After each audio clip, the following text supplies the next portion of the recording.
Welcome to Tracking the Wolves. I'm Associate Athletic Director Zach Flackus, and my guest today is NSU head wrestling coach Pat Timm. Coach, how are we doing today? Doing good. You? Very good. You know what? We're indoor wrestling season. Yep. I know looking at the high school level, they're just getting started with practices, and you guys have already had multiple meets. You've got kids that have got in 10, 12 matches already. Yeah, we do. We've been wrestling since, basically September, but, we've had 3 tournaments and 1 duel. So we've already had, probably about a fifth of our season already underway, and we've had some successes here and there, but, the kids are getting better. That's good. Before I get into previewing upcoming matches and talking about some of the past, I want to talk about some major changes you had in the off season this year. This year it came in at the first part of last year, but you've got a new practice facility. You got a new wrestling room, a lot more space. Tell us about your wrestling facility. The wrestling facility is probably by far one of the best in our conference, if not one of the best in the nation. It's 2 full mats, got room for exercise bikes, got natural light, which a lot of rooms don't have a natural light. They're more of a, wrestling rooms are usually a dungeon type where it's dark when you go in, or dark sometimes in the mornings, and then when you leave at night it's dark again. But it's nice to have that natural light and the space that gives us an opportunity to do what we need to do in a practice. And obviously the weight room facilities upstairs and the cardio is definitely a bonus that really helps us out a ton. And I think we see this especially around our conference where facilities are just continuing to get better and better. I'm assuming it was to the point in your recruiting where you probably didn't take a lot of your recruits up to your old wrestling room to say, hey, this is where you're going to spend all your time. Just because, like you said, it was kind of a dungeon off in a corner. Is this a recruiting aid for you that you got in the new facility? Oh, yeah, absolutely. The new wrestling room is, just a bright spot, not just for us but for the university, and definitely helps in recruiting, and, just see that, brand new room, and it just makes things a lot easier in everything we do. The other aspect about having some big changes, for the past 4 years, you've put a gentleman on the mat, Matt Milners, that, he was really an intimidating factor. One, he was a heavyweight for you. I know the first year he wrestled at 97, but when other teams, when you were going, whether it was an open or to a duel or whatever it was, he was a lot of, that was what people were talking about is, boy, Northern's got that national champion in that heavyweight, and that's an intimidation factor. Matt's gone. You haven't had that, that absence for the last 4 years. Tell us who's going to step into that role, who's going to be your intimidating factor. I know it's probably not as intimidating. He only weighs 125 pounds. Yeah, well, you nailed it right on the head. I mean, I think obviously Matt Milner's had a great career here for us, and we're sad that he's gone, but we got to move on. And we're moving on, and I think one of the guys that stepped up this year already is Anthony Bruno, 125-pounder from Alabama. He's placed in every tournament he's wrestled. He's wrestled more Division I opponents than Division II, III, or any other division. So right now he's 12-6, and he's having a great year right now. And other guys that we're looking to step up to the plate is another senior, Ian Muirhead, 141-pounder from Presho, South Dakota. I think he's picking up his stride, and he's getting better. And we're looking for good things out of him as well. Another senior is Blake Lundgren. He's going to be a 165-pounder. He's from Amory, Wisconsin. He's having a good year so far too, and we're hoping that he can keep moving on and do what he needs to at the end. But we got some young newcomers that are here that I think are doing an extremely job, or a good job for us. And 197-pounder Joe Gomez, he's from Washington, and he's from Puyallup, if you can say that fast, Puyallup, Washington, and he's just learning. I just say this: he's getting comfortable in his skin. He's just getting better every week, and he's learning so fast, and really excited about what he brings to the table and what he can do for us. And during your preseason camp, I know you do a breakfast with your team now and then. I got to go in and talk to the team, and so I was putting together some notes to talk about college wrestling.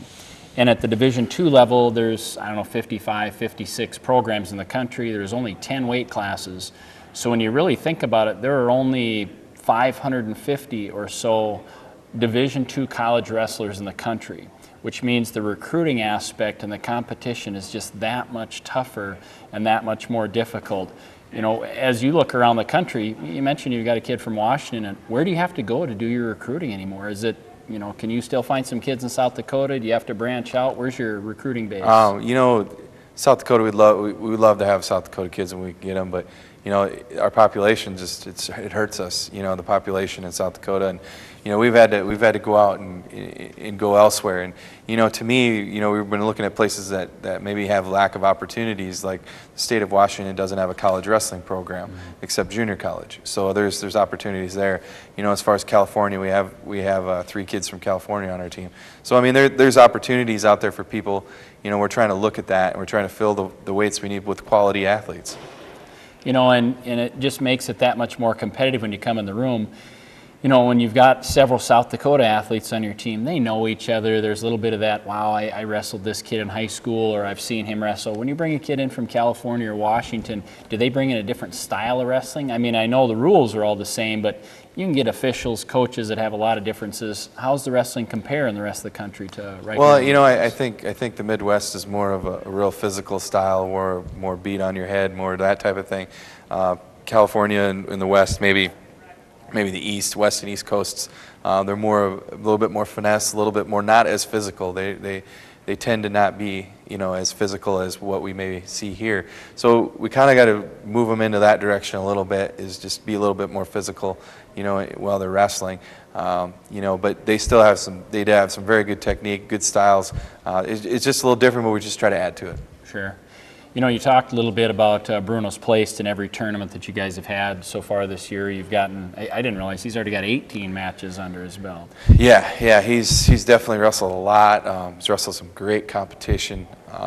He's wrestled the starter for Missouri. He's wrestled the starter for Nebraska.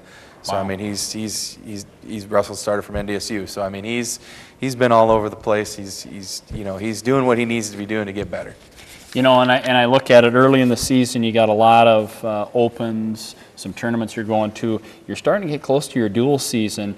What did the dual season look like, especially when you're talking about the NSIC, probably one of the top wrestling conferences in the nation? Yeah, I mean, right now we have one tournament December 7th in Moorhead. We'll see a bunch of conference opponents there. Then we finish the year with a duel against Chadron. Then after that, our dual season really starts with our conference after January 1st. January 1st is through January and February. That's when we do all our duels in the conference. Sure. And year in, year out, our conference is the best in the nation as far as I'll put us up against anybody. Right now, St. Cloud's is probably the number 1 contender with Upper Iowa right there, Mankato. Those guys definitely have very, very solid teams. So year in, year out, we're going to have to battle, and we're going to have to try to steal one here and there.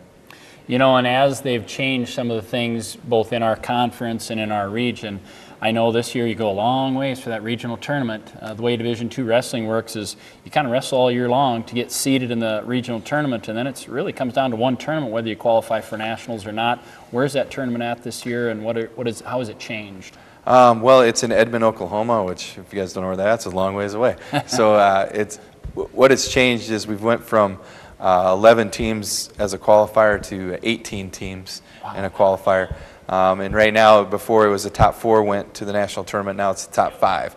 So, when you talk about that, that's what we gear up for. I mean, the duels and everything are very important, but what it is we try to get our individuals prepared and ready to go for that one tournament, to get to that national tournament, to be an All-American.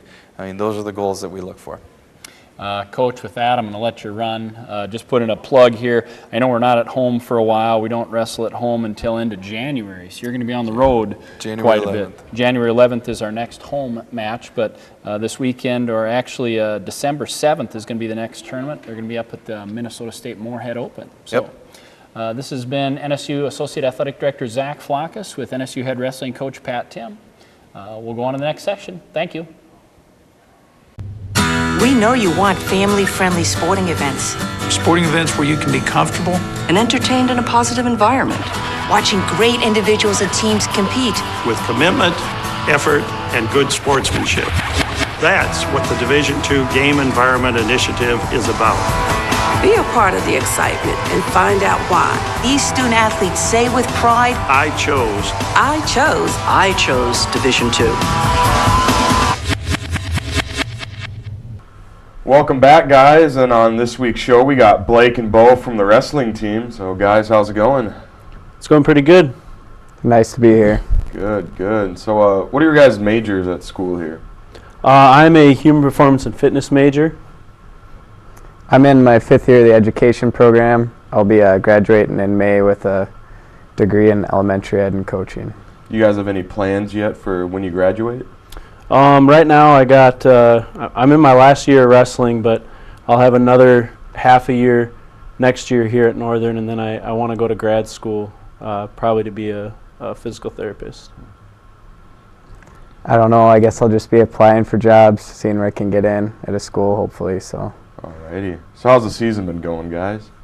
Well, started off pretty good. Our first three opens, I guess, we had some success. We had a lot of guys come out and wrestle tough and compete. And then our first duel last week, we had some hard-fought matches, and we came away with a win. So. Yeah, I think we're doing well. Our expectations are pretty high. We might be coming up a little short right now, but we're working hard, and we'll continue to do that. And we'll just keep progressing and hopefully be where we want to be at the end. So. How many freshmen do you guys have on the team this year? Well, let's see. We have two that are starting, right? We have two starting, but I think we have I don't know, eight. I think 8 guys total that are They've new been this year. getting used to the college experience pretty well, or? Yep, they're grinding it out, day in and day out. It's wrestling's a tough sport. They're hanging in there pretty well though. So I think we got a pretty good core group of guys right now.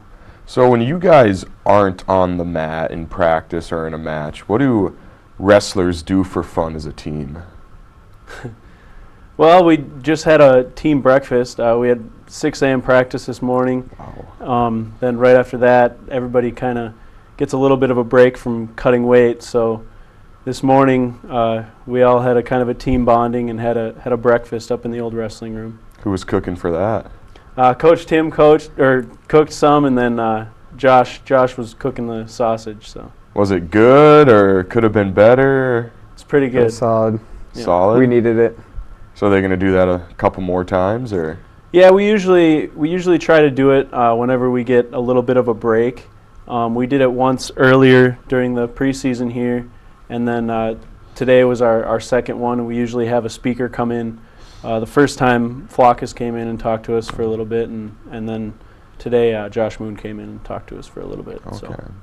So for the average person out there that might not know how wrestling goes, and maybe they watch like the WWE a couple times, what's the biggest difference between something like that style of wrestling, not so much the entertainment where they're talking and saying this and that, but like just the actual wrestling? What's the difference between that and what you guys do on the mat? Well, I would say that the biggest difference between like an all-star wrestler and a real wrestler, a folk style wrestler, is that it comes down to competition, comes down to competing. It's you versus another guy, in a circle, who's the best, on that given day at that time. Mm-hmm. So it's a grind out, it's an all-out war basically. I mean, a lot of people who watch all-star wrestling, they'll ask me, or they'll say to me, "Oh, you're a wrestler, you're going to do all-star wrestling someday," and they just don't have much of a clue about what wrestling really is. But it's kind of it's different for sure. They don't let you go to the stands and grab a chair and use that, or anything? No. Oh, dang. So what's the funnest, what's the funnest part about wrestling when you're in the match? I think. Is it pinning the guy, or is it just going at him for a couple rounds, or? Pins are pretty fun, but I think a lot of us choose to wrestle because we think the greatest feeling is beating another guy one-on-one, knowing that you worked harder, telling yourself you trained harder, and you believe that you deserve it, and to walk off the mat winning something by yourself and beating another person, it gives me a high. I think it's the best feeling in the world. To me too, kind of going off what Bo's saying is, when you physically beat somebody else and you're one-on-one, you're not relying on anybody else. You're not relying on a teammate or anyone else to do their job. You just do your job in your match, and that's what I like about it the most. So I'm a football player, so when we get out there and say if you, push someone back really far or make a catch on someone, you kind of give them some smack talk or say, we're going to be here all day. Does that go on the mat when you're going against someone one-on-one? I've had it happen a couple times. I don't really say anything ever, but I've had kids who they'll talk to me during my match, and it's kind of different, but I don't know. I think I've experienced more from giving and taking that it's not as much verbal, but maybe an elbow might start coming a little harder. Your head might get hit a little bit harder. It's kind of just a way to rub in if you're on top of a guy and you're not letting him off the mat. Maybe giving him a little extra shove. It's more of, you see more of that kind of stuff. There's definitely a little, sometimes words said in the practice room though, but we're just getting after it in there. The physicality of wrestling speaks louder than words do to me. So. Nice, all right. Well, and what's the average day like when you guys go out to practice? Because a lot of people just think like you're just constantly running, wearing sweatshirts, sweatpants, winter coats, and trying to sweat it out or something. What do you guys do in practice? Is it just all running or push-ups, or what do you normally do? There's definitely a lot of sweating involved, but we usually go into practice, get a good stretch, good warm-up in, and then we usually go into drilling right away. And I don't know, a lot of people might not know what drilling is, but you're basically like sparring the moves that you want to do in a live match situation. And you go over, stuff when you're neutral or on your feet, and then you drill stuff when you're on the bottom, and then you drill stuff when you're on top. So there's a lot of, I would say 90% of our practices are drilling, because you're trying to perfect every little move, every little detail of your wrestling ability to get that much better. And then we usually finish off the practice with some live wrestling, where you just get with a partner and you wrestle a match, or maybe we'll do some kind of conditioning or something where we'll run a little bit. But 90% of our practices are definitely drilling. That's how we spend most of our practice time. We a lot of us too, we're still lifting in the mornings, maybe throwing on a sweatshirt or two, getting some cardio or sprints in at night, maybe an extra drill session here or there. So it can be anywhere from 1 to 3 workouts a day probably, just trying to change it up, and we're always stay moving just to keep sweating and stay a little lighter. Mm-hmm. So do your coaches ever wrestle against you guys, or are they just more stand there and coach you up instead of getting on the action? Coaches will get into it. Coach Tim will wrestle with some of the heavyweights once in a while, and then Josh Nolan, he mixes it up with a lot of our, just about everybody. He'll wrestle with me, and I think he wrestles all the way down to Bruno. So, do you guys think if one of you guys went up against him one-on-one, you could take him down, or? I haven't had much luck against Josh Nolan yet. Once in a while, but Josh is pretty tough. Once in a while, all right. Yeah. I hope he's watching this then. Maybe he can get after you this week, huh? Yep. All righty. Well, that's Blake and Bo, and we'll be right back after a brief message.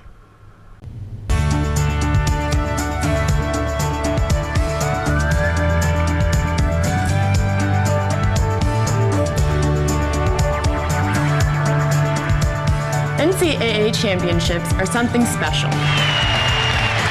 Filled with memories we will carry with us for the rest of our lives. We ask that you cheer hard for your institutions. Acting responsibly and courteously towards those around you. In the spirit of sportsmanship, enjoy the game, and let's provide our student athletes, coaches, officials, and fellow fans the respect they deserve.